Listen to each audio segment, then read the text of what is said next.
Chicos, buenas noches. Hoy día vamos a ver el tema de tuberculosis extrapulmonar. Es un tema sumamente amplio. En cada cátedra que vayan llevando ahora, seguro que van a ver tuberculosis porque en nuestro medio sí comprende un diagnóstico diferencial siempre. Sí, siempre tengan en cuenta la tuberculosis. En algunas localizaciones es sumamente infrecuente. Por ejemplo, senos paranasales, tuberculosis ocular, son muy infrecuentes, pero hay otro tipo de tuberculosis extrapulmonar que sí lo vemos y vemos mucho acá en nuestro medio. Entonces, vamos a ir tocando los tipos de tuberculosis extrapulmonar más frecuentes y los que tienen algunas características propias, porque en algún momento nos vamos a encontrar con pacientes con este tipo de tuberculosis. Entonces, comentábamos en otras clases también que para 2019 existían 10 millones de infectados por tuberculosis en el mundo, ¿no? Y de estos 10 millones, dos tercios de los casos se presentan en 8 países. Entonces, India es el principal país, el principal foco de tuberculosis en general, pero además es el principal foco de tuberculosis extrapulmonar. En general, de estos 10 millones de enfermos por tuberculosis, en promedio el 14% desarrolla algún tipo de tuberculosis extrapulmonar.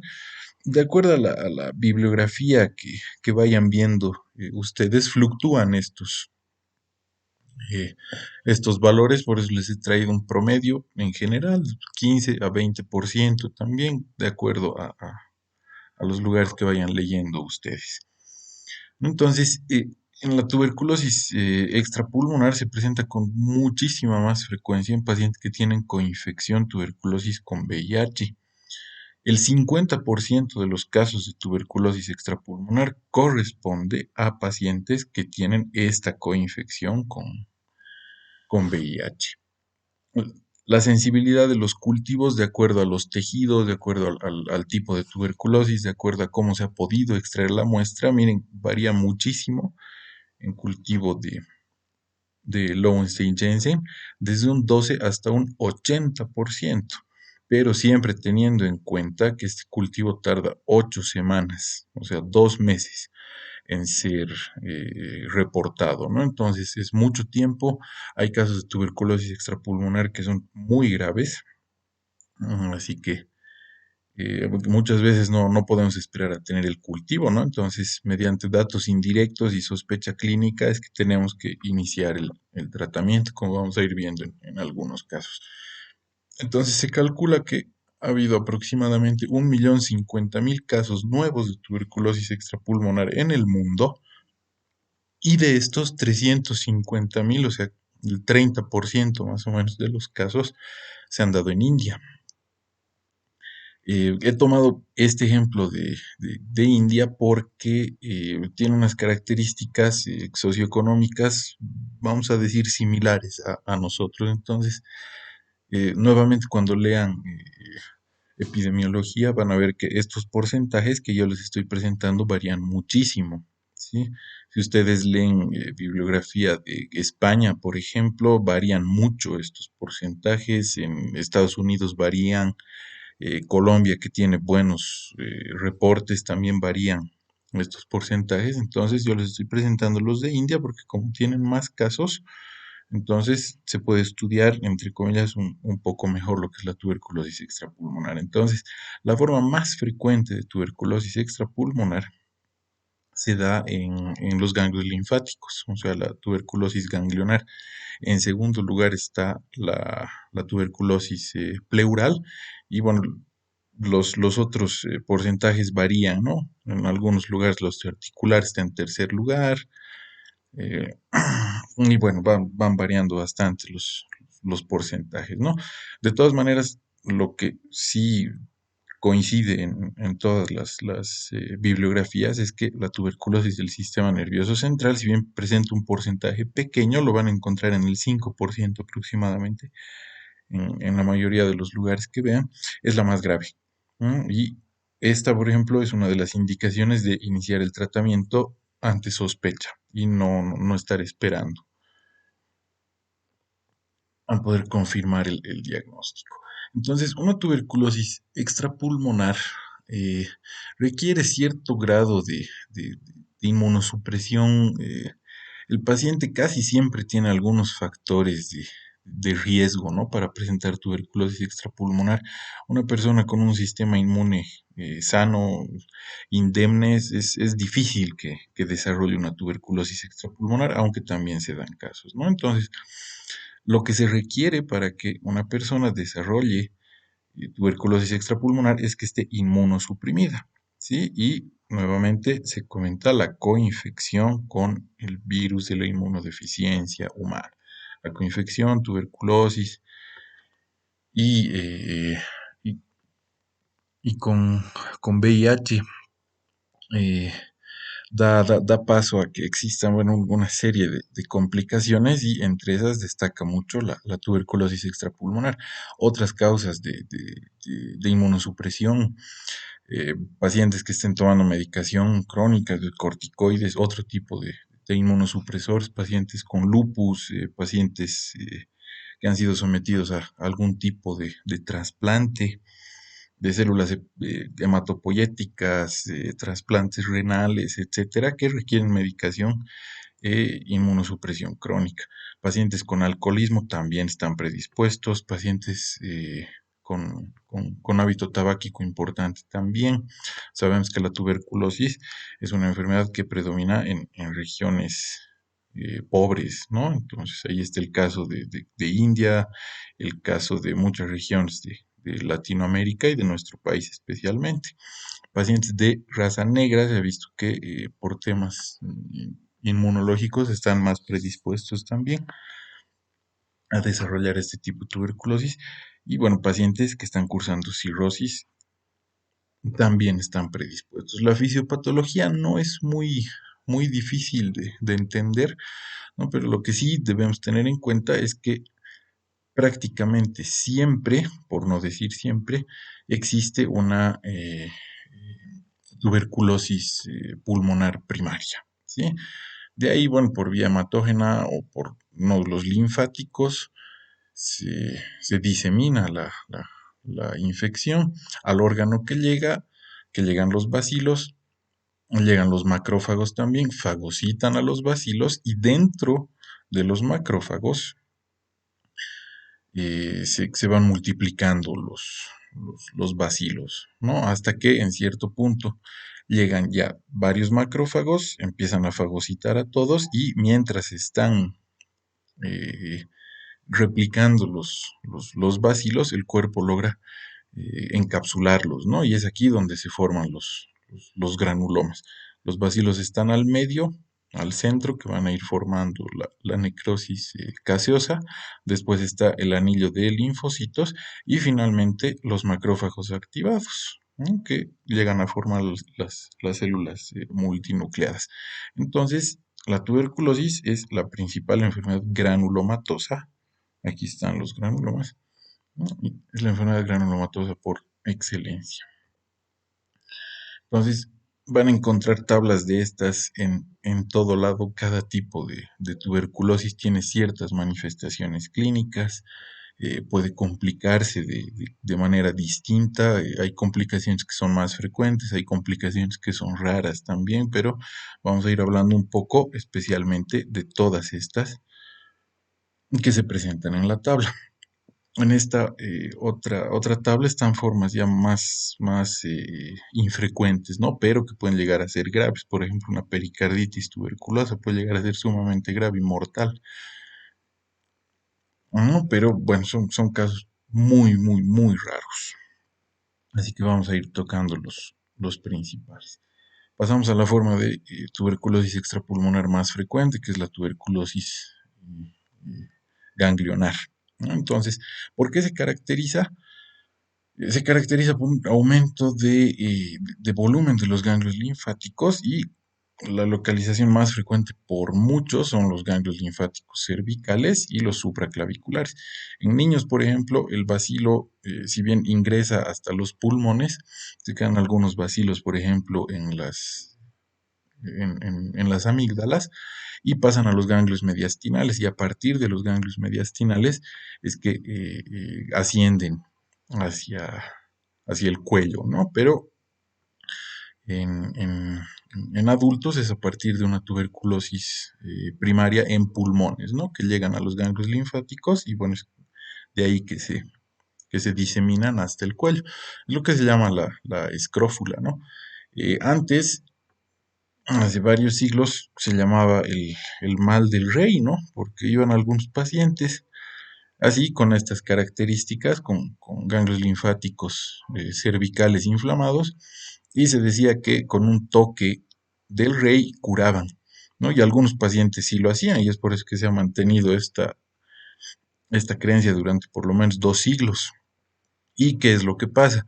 Cuando estamos frente a una escrófula, a veces logra fistulizarse el ganglio linfático y se puede autolimitar, ¿no? Algunas series dicen que hasta el 25% de los casos de la tuberculosis ganglionar se, se, se autolimita sin necesidad de tratamiento, ¿no? Entonces, por eso es que se llama el mal del rey también. Así lo van a encontrar ustedes. Entonces, más o menos la secuencia o la evolución de los ganglios linfáticos es aproximadamente como se describe acá, ¿no? Son 5 estadios que primero empiezan con ganglios grandes, ¿ya? De crecimiento relativamente lento y son firmes, pero son móviles. Después se van poniendo más duras estas lesiones y ya se tornan inmóviles, ¿no? Después ya son remitentes, ya son bastante más duras, pero lo que caracteriza es que no duelen. Por eso el principal diagnóstico diferencial son algunos tipos de cáncer. Después ya se forma lo que es un absceso como tal, entonces tiene más o menos esas características, ¿no? Es una piel ya púrpura, una piel delgada y esto ya es previo a la fistulización.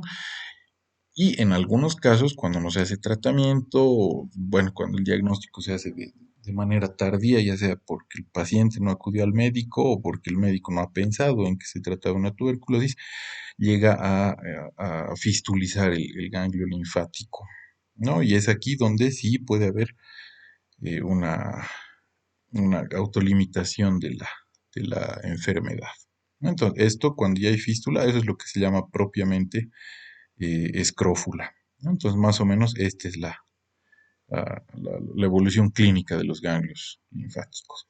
El diagnóstico se hace por punción aspiración con aguja fina o bien una biopsia quirúrgica, una biopsia de tipo excisional, o sea, se saca directamente todo el ganglio linfático inflamado, ¿no? Eso se manda a estudio anatomopatológico y más o menos estos son los porcentajes de sensibilidad, ¿no? O sea, solamente haciendo tinciones, hasta el 50% de los casos se logra diagnosticar con tuberculosis. Cultivos positivos un 70-80%, pero tenemos que esperar esas 8 semanas que comentábamos, ¿no? Y aquí en los casos de tuberculosis eh, ganglionar, ¿no? El gene expert es pues excelente, ¿no? Hasta el 96% de los casos nos lo confirma y bueno, nos lo confirma de una forma muy rápida, ¿no? Los principales diagnósticos diferenciales, cáncer metastásico papilar de tiroides, carcinomas escamosos celulares, de todo lo que viene a ser cabeza y cuello. Linfomas, los linfomas se caracterizan también por adenopatías cervicales y bueno, después están ya enfermedades mucho más raras, ¿no? Entonces, el diagnóstico en una primera instancia, cuando hay adenopatías cervicales, el primer paso es hacer una ecografía de tejidos blandos de cuello, ¿no? Entre las que destaca la ecografía Doppler. ¿Por qué? Porque la mayoría de las metástasis eh, de ese cáncer papilar de tiroides que comentábamos, ¿no? Se trata de ganglios infartados. Entonces, en una ecodoppler son ganglios infartados que no tienen flujo al Doppler. En cambio, en casos de tuberculosis ganglionar, efectivamente hay muy poca perfusión, pero el hilio de los ganglios linfáticos sí está perfundido, o sea, tiene un buen flujo. Entonces, ese es más o menos un dato que nos ayuda. De todas maneras, siempre es bueno investigarlo con tomografías o bien con resonancias, de acuerdo a las posibilidades que existan, ¿no? Ahora, como secuelas, puede que del 15 al 35% de los pacientes quede con adenomegalias, ¿sí? Esto no indica fracaso terapéutico, esto no indica que hay que pasar a un esquema de segunda línea ni nada por el estilo, sino que es la evolución de la enfermedad y varios de esos ganglios pueden quedar incrementados de tamaño ya como secuelas, ¿no? Aquí, por ejemplo, tenemos una, eh, una tomografía cervical y es aquí donde pueden ver estos ganglios. En este caso, por ejemplo, está bien circunscrito. Aquí no se nota tanto, pero también tenemos un ganglio. Acá tenemos otro, ¿no? Si notan el cambio de densidad de los tejidos, pero bueno, aquí ya tenemos uno muy evidente, ¿no? En la que la densidad está disminuida, pero que está delimitado y tiene paredes finas, que más o menos eso es lo que caracteriza a una tuberculosis. Sin embargo, el diagnóstico se lo hace mediante biopsias. Tenemos que aislar al bacilo. Después, el tipo de tuberculosis extrapulmonar, el segundo tipo más frecuente, que es el de la tuberculosis pleural. Entonces, a partir de diseminación o penetración de un granuloma de un foco gaseoso a cavidad pleural, es así como se produce la tuberculosis pleural. El 33% puede manifestar derrame pleural, que esto caracteriza que sea unilateral, ¿no? Y hasta el 60% de esos derrames se va a autolimitar solo, ¿no? Pero bueno, si es que persiste, el paciente va a tener disnea, va a tener dolor pleurítico y en este caso sí existen síntomas constitucionales, a diferencia de la tuberculosis ganglionar, casi nunca existen síntomas constitucionales, ¿no? Sino son solamente esas adenopatías cervicales que comentábamos. En cambio, la tuberculosis pleural sí existen síntomas constitucionales. Y hasta el 30-40% de los casos de tuberculosis pleural viene junto a una tuberculosis pulmonar activa, ¿no? Entonces, cuando existe un derrame pleural, ¿no? Hay que hacer la toracocentesis, como comentábamos en clases también, y ahí vamos a ver que hay un aumento de las proteínas, el pH con tendencia a estar ácido, 7.3, 7.2 aproximadamente, hay aumento de los leucocitos, de los glóbulos blancos, más o menos estos son los valores que se describen con predominio de linfocitos, siempre, ¿no? Entonces, por lo que comentábamos en clases también, el bacilo se queda en pleura, entonces no está circulando mucho en el líquido como tal. Y es por eso que al hacer frotis, ¿sí? O sea, al hacer tinciones, la sensibilidad es del 10 al 25%, es bajísima. Cultivos, miren, del 25 hasta el 75%, pero tenemos que esperar 8 semanas. Siempre tenemos esa desventaja con los cultivos. En el caso de la tuberculosis pleural, es bien frecuente que la adenosíntesaminasa esté elevada, ¿no? Generalmente mayor a 35, 40 unidades por litro y eso nos apoya el diagnóstico de tuberculosis pleural.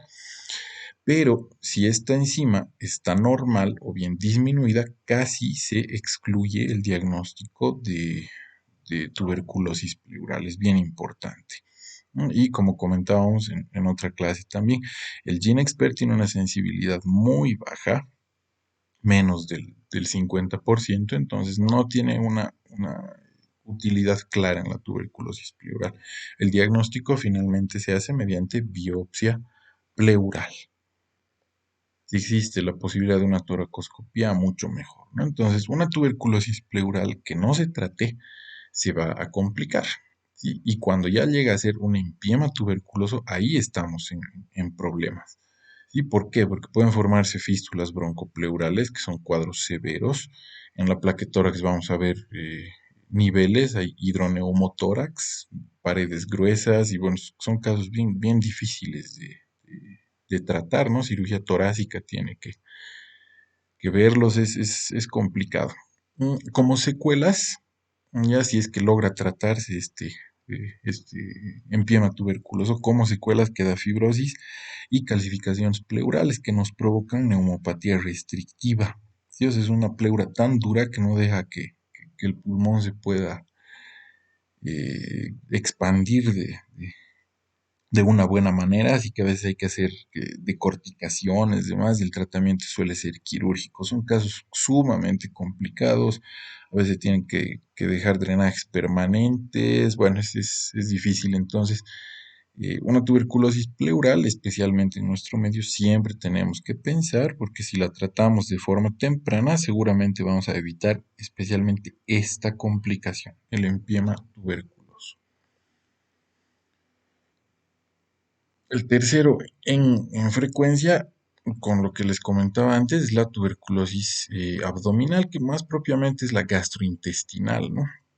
Las características clínicas es un dolor abdominal crónico mal caracterizado, a veces dispepsia, a veces dolor, a veces diarrea, a veces estreñimiento, es muy inespecífico el cuadro, pero esto es crónico, son meses que el paciente está con molestias abdominales y no hay una causa clara, ¿no? Entonces, ya después de un tiempo, unos 4 o 6 meses, por ejemplo, de manifestaciones, ya pueden haber linfadenopatías abdominales, puede haber ascitis o no, lo que se llama la tuberculosis gastrointestinal húmeda, o bien pueden haber fístulas y estenosis, lo que se llama la tuberculosis gastrointestinal fibroadhesiva, que estos pacientes, por ejemplo, debutan con obstrucciones intestinales, ¿no? Generalmente altas.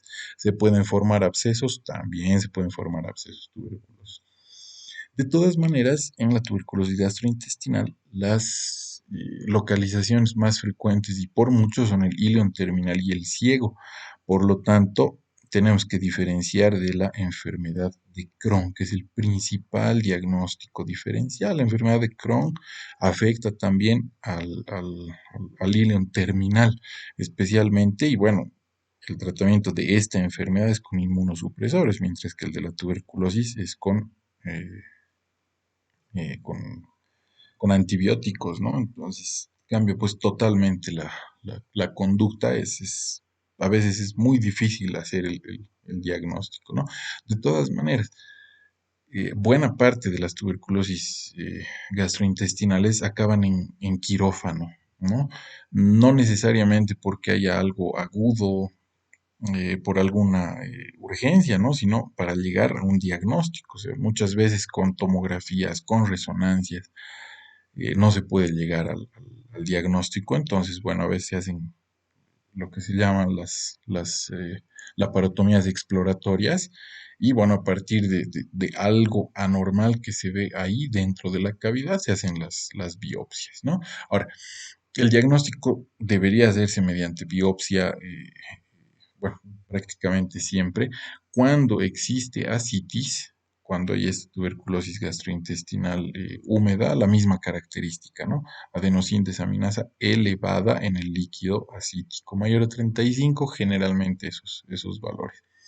Cuando se ingresa a cavidad abdominal, ¿no? Mediante una laparotomía y se toman cultivos, ya sea de focos gaseosos o del mismo líquido que puede haber, los cultivos son positivos hasta en el 80% de los casos. ¿Ya? Entonces, esto no se olviden, el principal diagnóstico diferencial es la enfermedad de Crohn, ¿no? Y puede venir de otro lado la tuberculosis gastrointestinal, ¿no? Por ingesta, digamos, ya en estas épocas es sumamente difícil, generalmente es por diseminación hematógena o puede ser por contigüidad también. Aquí, por ejemplo, es un caso en el que, bueno, hay tuberculoma en costillas y que esto ha ido drenando hacia cavidad abdominal. Está aquí la, la lesión y bueno, ha drenado a cavidad abdominal. Después tenemos a la tuberculosis osteoarticular.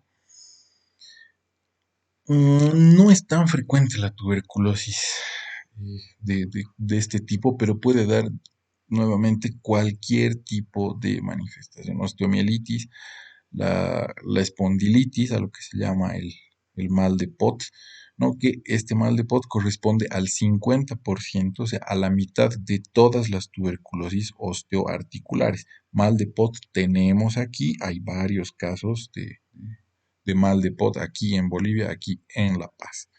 ¿No? Puede haber discitis también, que es afección del disco intervertebral, ¿no? Y los lugares más afectados por esto son la columna lumbar, o perdón, la columna torácica y la columna lumbar en segundo lugar. Y después están articulaciones, ¿no? O sea, son afecciones de una sola articulación en este orden de frecuencia, cadera, rodilla y luego hombro.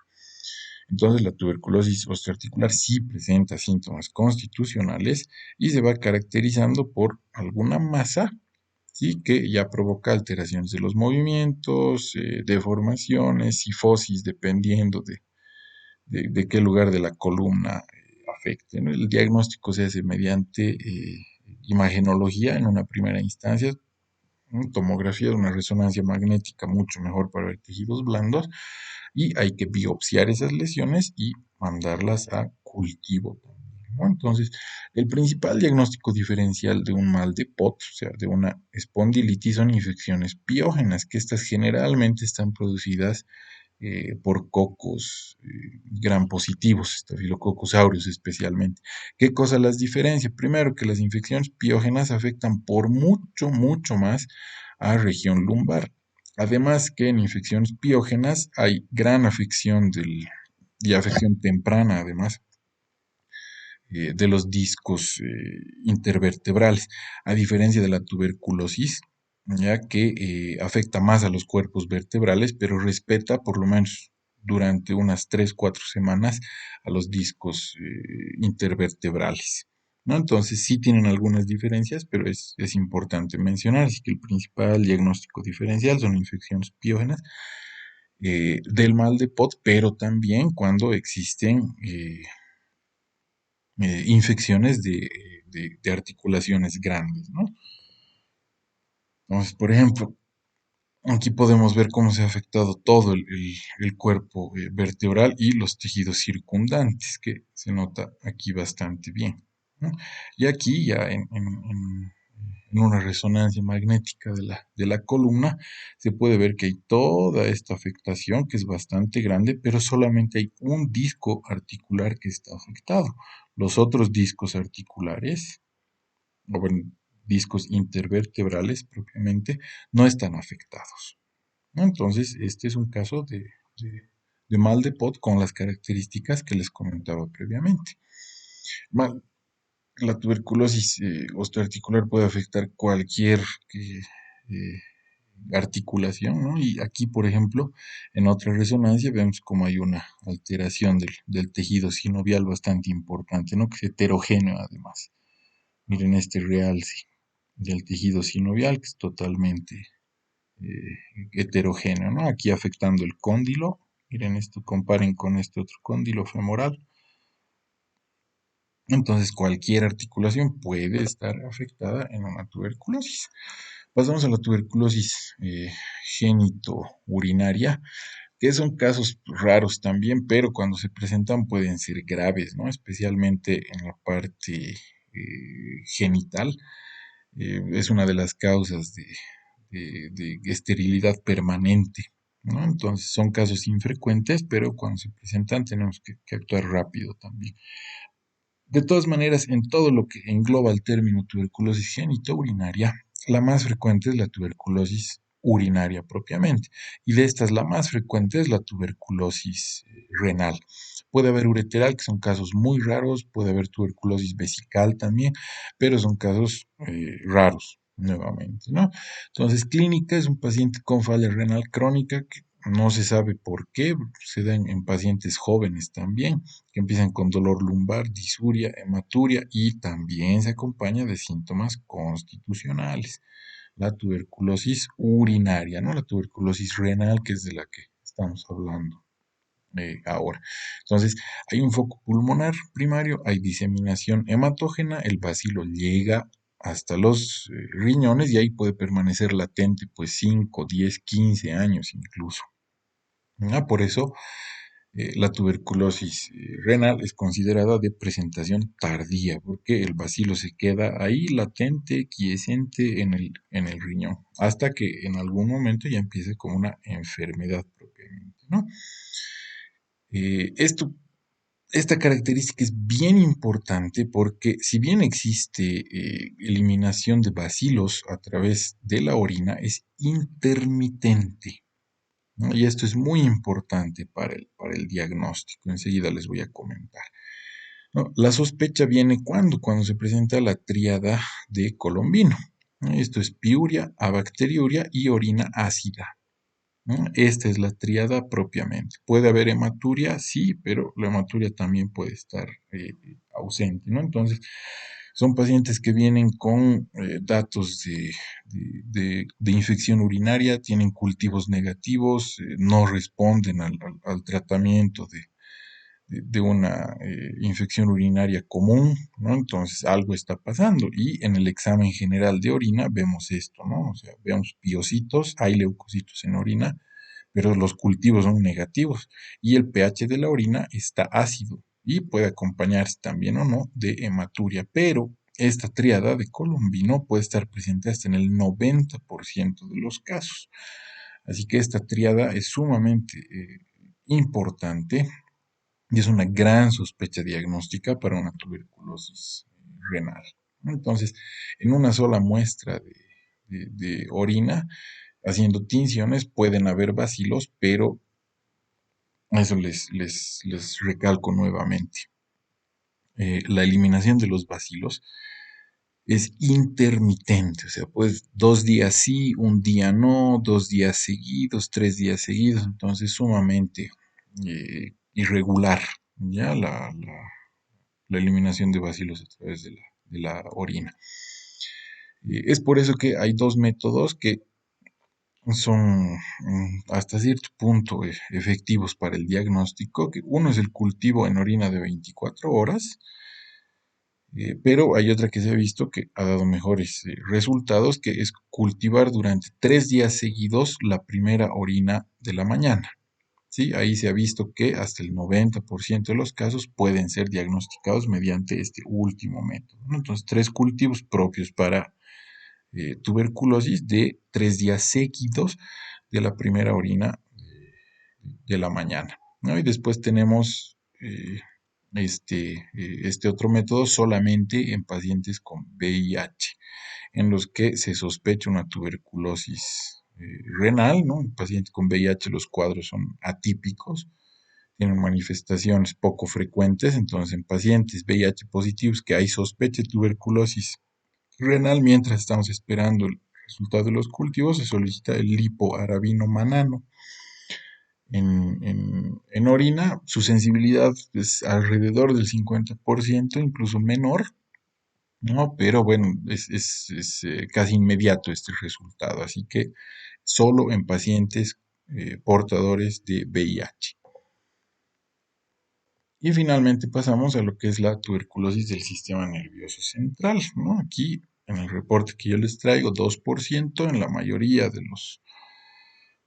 los libros van a ver que representa el 5% de las tuberculosis extrapulmonares. Entonces se da a partir de una diseminación hematógena, casos sumamente raros que hay mal de POT y drena uno de los focos gaseosos hasta médula espinal. Sí, pueden darse también, pero son casos muy, muy raros. La tuberculosis del sistema nervioso central es la forma más grave de tuberculosis que hay. La mortalidad es del 100% si es que no se inicia tratamiento. Y por eso es muy importante sospecharla. Y en pacientes en los que se hace diagnóstico temprano, se inicia el tratamiento en condiciones óptimas, a dosis óptimas, junto a corticoides y todo lo que se debe hacer. Incluso en ellos las secuelas representan hasta un 25 a 30%. Entonces, el cuadro clínico Es un meningismo subagudo, 1 a 2 semanas más o menos, de alteración del estado de conciencia, letargia, cefalea, fotofobia, una rigidez de nuca que es difícil de percibir. Ya, eso es a lo que se llama el meningismo, como les digo, en 1 a 2 semanas, a diferencia de meningitis por otro tipo de bacterias, que la evolución es en 2 a 3 días, pero en algún momento ya puede llegar el paciente focalizando con convulsiones, coma, y estos pacientes son los que fallecen, ¿no? Entonces, los estadios clínicos de la tuberculosis meningia propiamente, el estadio 1 que el paciente está consciente, no hay déficit neurológico todavía, pero desde ya tenemos una mortalidad del 4% esperada en los próximos 10 días.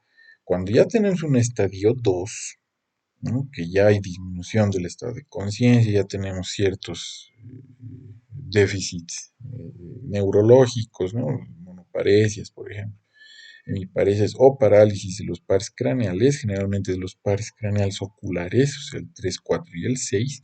Cuando ya tenemos un estadio 2, la mortalidad, haga lo que se haga, va a llegar a un 22%. Y si tenemos un paciente que llega en un estadio clínico 3, o sea, ya con alteraciones neurológicas importantes, convulsionando en estado de coma, haga lo que se haga, la mortalidad va a ser del 80%. Entonces ahí comprendemos la importancia de catalogar al paciente porque de acuerdo a cómo nos llegue el estado en el que recibamos al paciente, bueno, ya nos implica pronóstico, ¿no? Y miren la mortalidad, 80%, 4 de cada 5 pacientes en estadio 3 van a fallecer. Eh, el diagnóstico se lo tiene que hacer mediante punción lumbar y por un estudio de líquido cefalorraquídeo, ¿no? Pasa algo similar a lo que pasa en la tuberculosis pleural o en la pericárdica, por ejemplo, ¿no? Por eso es que las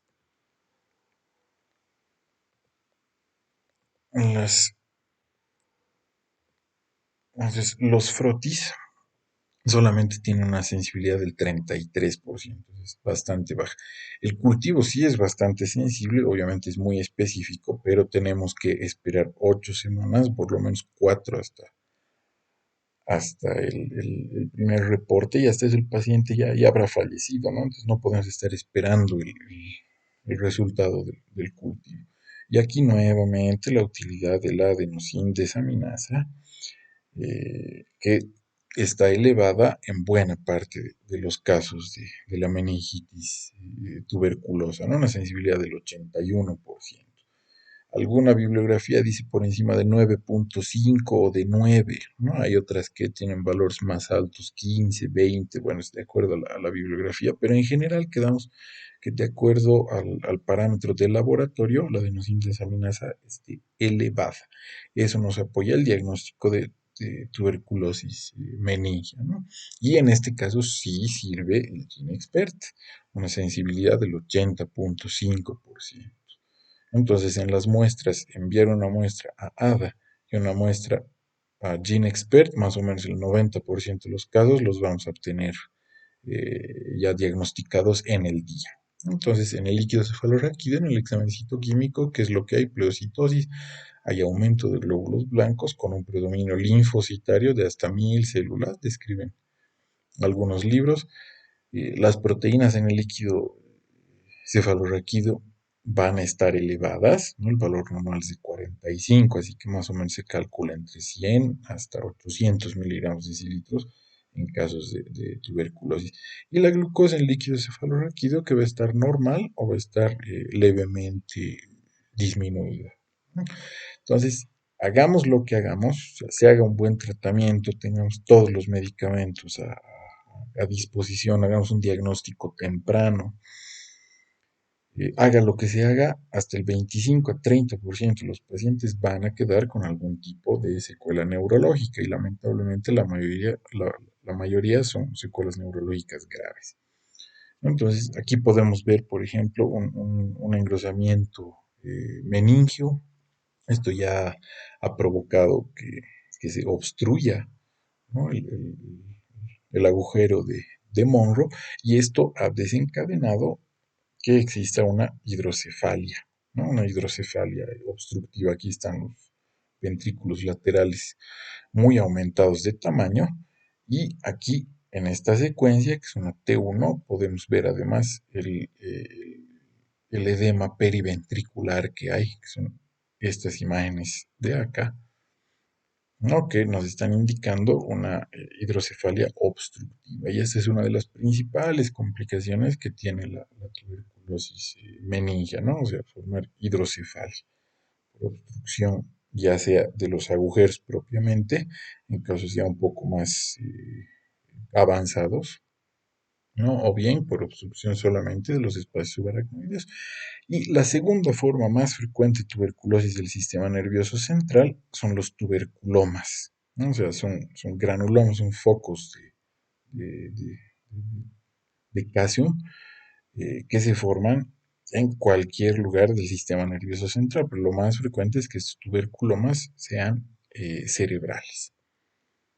¿Ya? Y bueno, tenemos tres tipos de tuberculomas: los caseificantes, los no caseificantes y los que ya presentan licuefacción. Entonces, estos son casos no caseificantes, que son múltiples, son pequeños, y estos casos, cuando hay múltiples tuberculomas, ¿no? Generalmente se asocian a una tuberculosis miliar también en pulmón. Entonces, aquí pueden ver, están circunscritos, ¿no?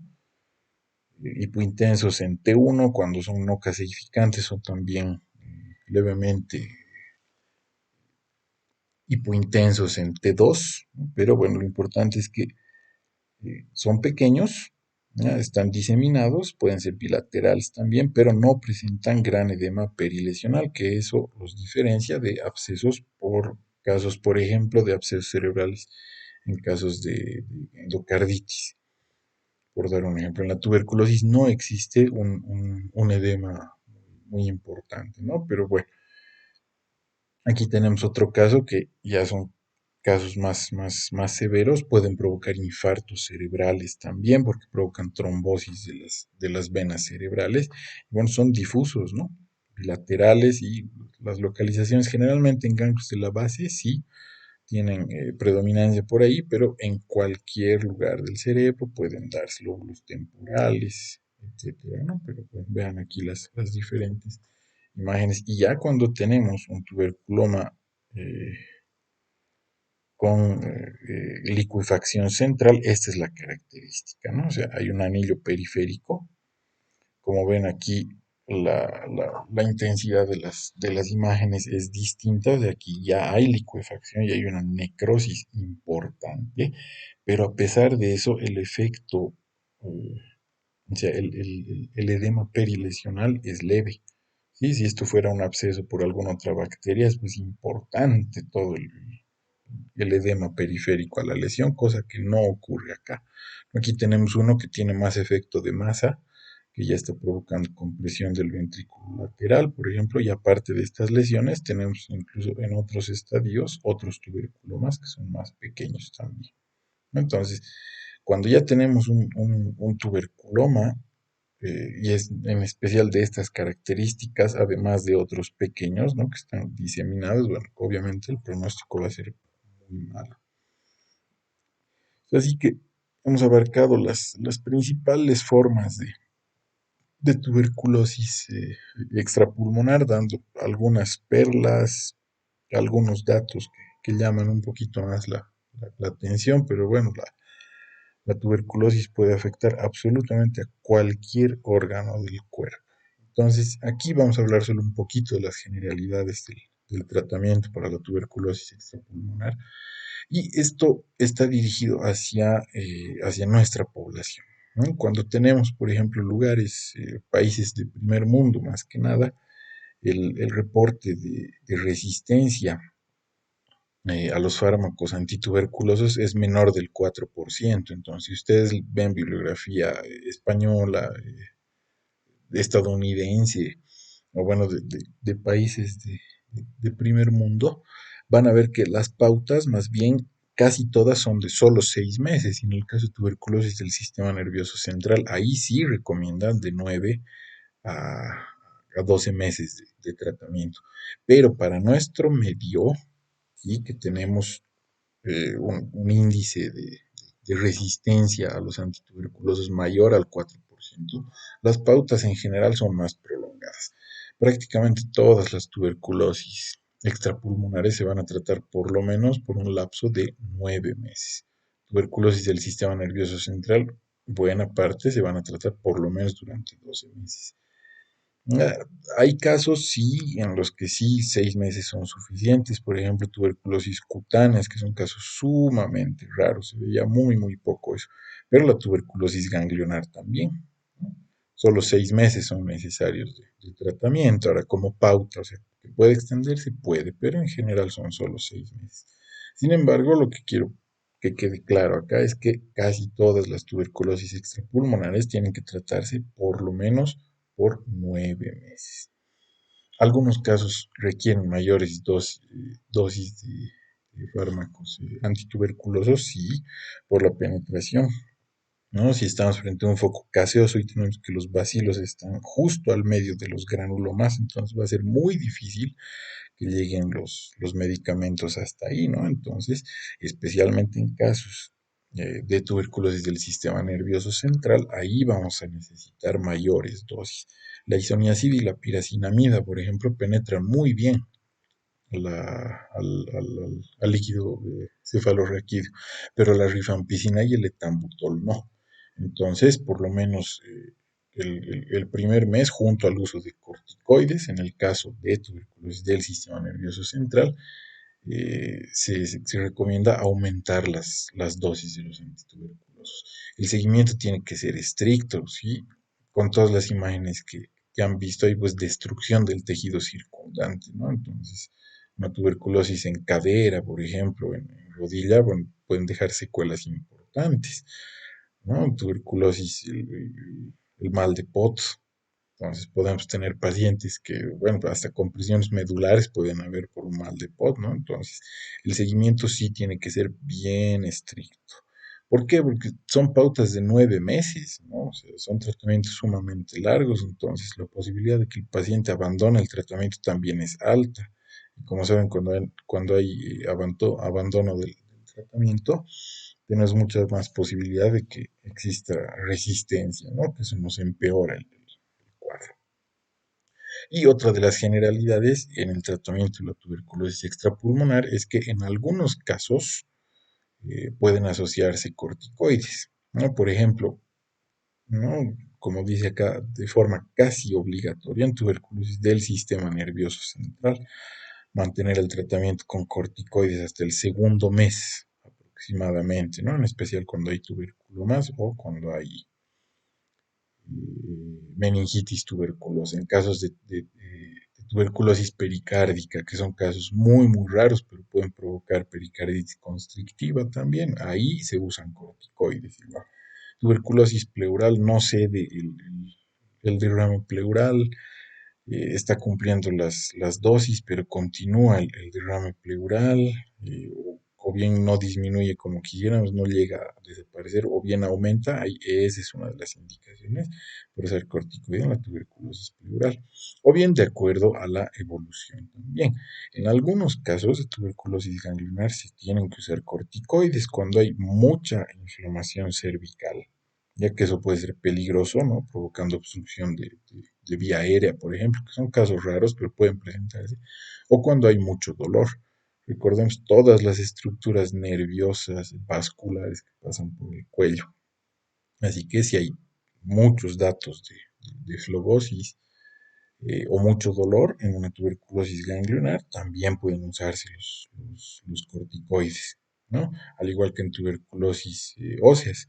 El ejemplo que les daba, un mal de Pod que me esté provocando compresión medular. Entonces, obviamente ahí tenemos que usar corticoides. Cuando hay tuberculosis ureteral obstructiva, por ejemplo, es otra de las indicaciones para usar corticoides.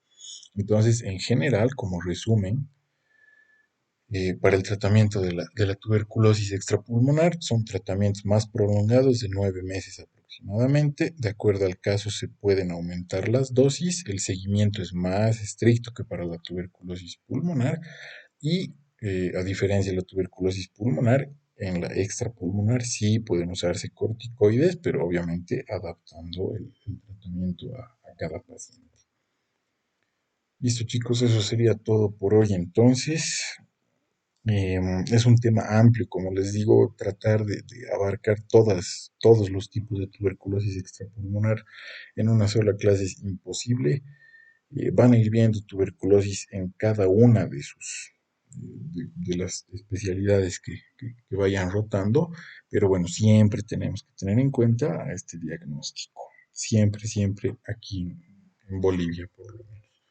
Bueno, chicos, que les vaya muy bien. Hasta la próxima.